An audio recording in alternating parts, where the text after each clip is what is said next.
Hey guys, welcome back to my channel. मैं हूं Nitesh. Guys, आज की इस वीडियो में मैं बात करने वाला हूं आपसे फॉर्म 16 के बारे में।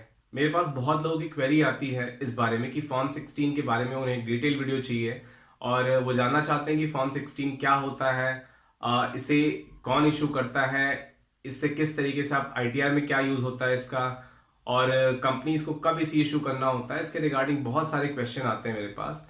तो आज की इस वीडियो में आपके इन सारे क्वेश्चंस को मैं आंसर करूंगा और फॉर्म 16 के बारे में ये कंप्लीट वीडियो होगी। और इसे देखने के बाद आप कंप्लीटली समझ सकते हैं कि फॉर्म 16 क्या होता है, इसे किसे इशू करना होता है, कब इशू करना होता है, और इसके बेसिस पे इसमें क्या डिटेल्स होती है, इसके बेसिस पे आप आईटीआर किस तरीके से फाइल कर सकते हैं। तो इन सारी डिटेल्स को इस वीडियो में आपके साथ कवर करूंगा, तो जुड़े रहिएगा मेरे साथ इस वीडियो के एंड तक।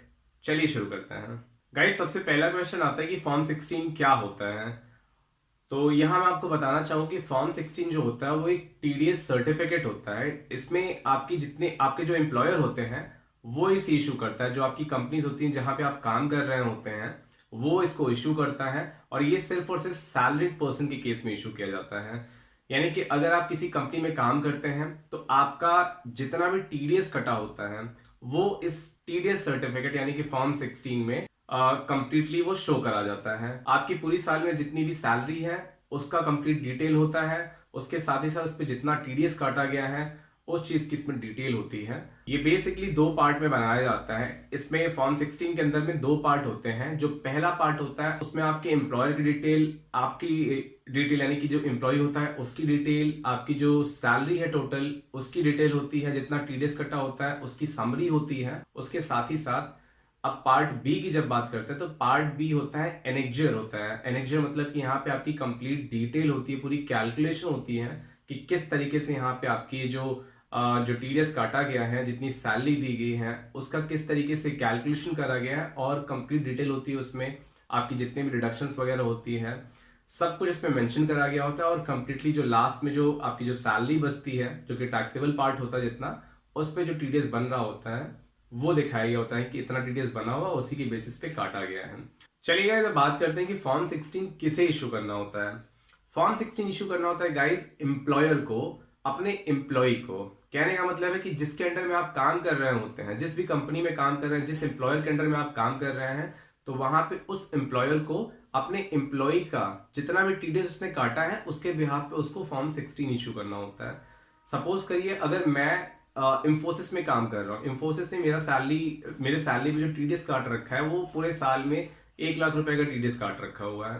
तो इस 1 लाख रुपए की जो डिटेल बना के इंफोसिस को मुझे इशू करना पड़ेगा वो होता है फॉर्म 16। अब यहाँ पे एक इंपॉर्टेंट बात आती है कि जो फॉर्म 16 होता है वो सिर्फ आपको ध्यान रखना है कि जो आपका एम्प्लॉयर इशू कर रहा है वो हमेशा वैलिड फॉर्म 16 ही आपको एक्सेप्ट करना है। वैलिड फॉर्म 16 का मतलब यहाँ पे ये है गाइस कि जो फॉर्म 16 ट्रेसेस की वेबसाइट, जो कि टीडीएस की ऑफिशियल वेबसाइट है, इस वेबसाइट से डाउनलोड किया हुआ फॉर्म 16 है, सिर्फ और सिर्फ वही वैलिड माना जाता है। इसके अलावा अगर कोई भी फॉर्म 16 में कुछ भी डिटेल लिखी गई तो वैलिड आप नहीं मान सकते, और उसके बेसिस पे आपको रिटर्न भी फाइल नहीं करनी चाहिए।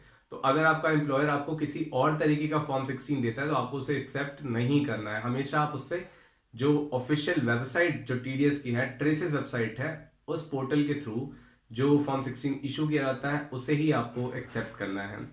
चलिए थोड़ी सी बात कर लेते हैं फॉर्म 16 के मैकेनिज्म के बारे में कि फॉर्म 16 की डिटेल आप किस तरीके से क्रॉस वेरीफाई कर सकते हैं। एम्प्लॉइज का एक बहुत ही बेसिक क्वेश्चन होता है कि जो फॉर्म 16 में उनका टीडीएस काटा गया है वो वैलिड है या नहीं है। कई बार ऐसा होता है कि आपके एम्प्लॉय ने टीडीएस काट तो लिया है, लेकिन आप जब रिटर्न फाइल करते हैं तो आप जितना आपके फॉर्म 16 में दिखाया गया था उतना टीडीएस क्लेम करने के बाद भी आपके ऊपर डिमांड वगैरह की नोटिस आ जाती है। तो यहाँ पे ऐसा इसलिए होता है कि आपके एम्प्लॉय ने टीडीएस काट तो लिया है लेकिन उन्होंने रिटर्न देर से फाइल करी होती है, और आपके जो एम्प्लॉयर की टीडीएस रिटर्न थी उससे पहले आप अपनी आईटीआर फाइल कर देते हैं।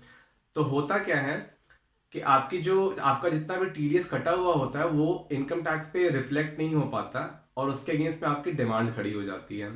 तो यहाँ पे मैं गाइस आपको बताना चाहूंगा कि आपको कभी भी आपकी जब रिटर्न फाइल करते हैं तो आपको अपना फॉर्म 16 का जितना भी टीडीएस है आपके खुद के फॉर्म 26 एएस से मैच करा लेना चाहिए। अब ये फॉर्म 26 एएस क्या होता है मैं आपको ये बता देता हूँ।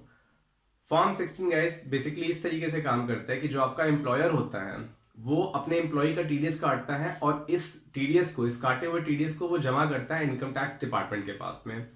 अब इनकम टैक्स डिपार्टमेंट जो होता है इसकी एक कॉपी जनरेट करता है और वो अपने जो एम्प्लॉय होता है, जो पैन होल्डर होता है, उसके पास इसकी एक कॉपी को जनरेट कर देता है, जिसे वो एम्प्लॉय अपनी इनकम टैक्स की लॉगिन आईडी से लॉगिन करके वो चेक कर सकता है। जो एम्प्लॉय के पास एम्प्लॉय की लॉगिन आईडी के अंदर दिखता है उसे बोलते हैं फॉर्म 26AS। अब इस 26AS में फॉर्म 16 की जितने भी टीडीएस काटे गए हैं वो ऑटोमेटिकली इसमें रिफ्लेक्ट हो जाएंगे। तो आपको हमेशा भी जब भी आप रिटर्न फाइल करते हैं तो आपको इस फॉर्म 16 और इस 26AS की टीडीएस को मैच कराना बहुत ही जरूरी है। अगर आपका कोई टीडीएस काटा गया है जो कि फॉर्म 16 में रिफ्लेक्ट कर रहा है तो वो फॉर्म 26AS में रिफ्लेक्ट करना ही चाहिए। अगर कोई ऐसा टीडीएस है जो कि फॉर्म 16 में तो रिफ्लेक्ट कर रहा है लेकिन फॉर्म 26AS में रिफ्लेक्ट नहीं कर रहा, तो उस टीडीएस को आप क्लेम नहीं कर सकते। तो ये बात गाइज आपको हमेशा ध्यान रखनी है। चलिए गाइज अब बात करते हैं कि फॉर्म 16 आपके एम्प्लॉयर को कब तक इशू करना होता है। फॉर्म 16 जो होता है गाइज वो साल में एक बार इशू करना होता है और आपके जो एम्प्लॉयर होता है उसको 15 जून के पहले पहले तक फॉर्म 16 इशू करना होता है। अगर वो 15 जून तक इशू नहीं कर पाते हैं तो उनके ऊपर पेनल्टीज भी लगाई जाती हैं।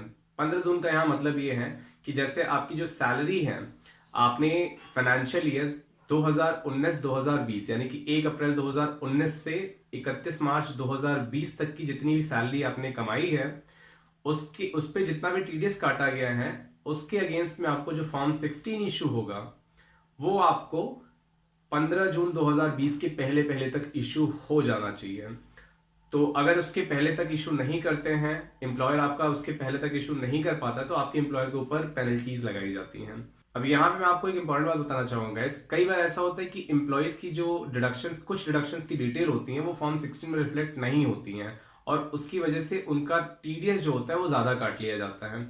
इसके पीछे जो मेन रीजन होता है गाइज वो ये होता है कि जब आपका जो एम्प्लॉयर होता है वो एम्प्लॉयज से डिडक्शंस की डिटेल मांगता है, उस टाइम पे जो एम्प्लॉय होता है वो अपनी कंप्लीट डिडक्शंस की डिटेल नहीं दे पाता है, कुछ डिडक्शंस की डिटेल देना छूट जाता है या फिर कुछ इन्वेस्टमेंट्स वो इन डिटेल्स को देने की बात करता है। तो ऐसे केसेस में वो जो डिडक्शंस होते हैं उनकी डिटेल जो होती है फॉर्म 16 में मेंशन नहीं हो पाती, जिसकी वजह से उनका टीडीएस ज्यादा काट लिया जाता है। तो यहाँ पे जो एम्प्लॉय होता है उसको अपनी आईटीआर फाइल करते टाइम ये ध्यान रखना है कि जितने भी डिडक्शंस उसने किए हैं, जितने भी इन्वेस्टमेंट्स एम्प्लॉय ने किए हैं लेकिन वो फॉर्म 16 में रिफ्लेक्ट नहीं हो पाए हैं, उसे भी वो क्लेम कर सकता है, लेकिन उसे डायरेक्टली इस चीज का क्लेम अपने आईटीआर को फाइल करते टाइम करना होगा और उसके बाद जो उसकी टैक्स लायबिलिटी वो घटा दी जाएगी। तो गाइज ये रही मेरी आज की वीडियो फॉर्म 16 के बारे में। आई होप आपको अभी तक समझ में आ गया हो कि फॉर्म 16 क्या होता है, इसका क्या यूज होता है, इसे कौन इशू करता है और इसे कब तक इशू करना चाहिए। इन सारे टॉपिक्स को इस वीडियो में मैंने कवर करने की कोशिश की। आई होप ये सारे पॉइंट्स आपको बहुत अच्छे से क्लियर हो गए होंगे। इसके बाद भी गाइज अगर आपकी कोई क्वेरी बचती है तो आप मुझे प्लीज कमेंट करके पूछें और आई होप ये वीडियो आपको यूजफुल लगी हो गाइज। अगर आपको वीडियो यूजफुल लगती है तो इस वीडियो को प्लीज लाइक करें, इस वीडियो को शेयर करना बिल्कुल भी ना भूलें और मेरे चैनल को अगर अभी तक सब्सक्राइब नहीं किया है तो मेरे चैनल को प्लीज सब्सक्राइब करें ताकि जितने भी इंपॉर्टेंट अपडेट्स होते हैं वो आप तक सबसे पहले पहुंच सकें। Thank you very much guys.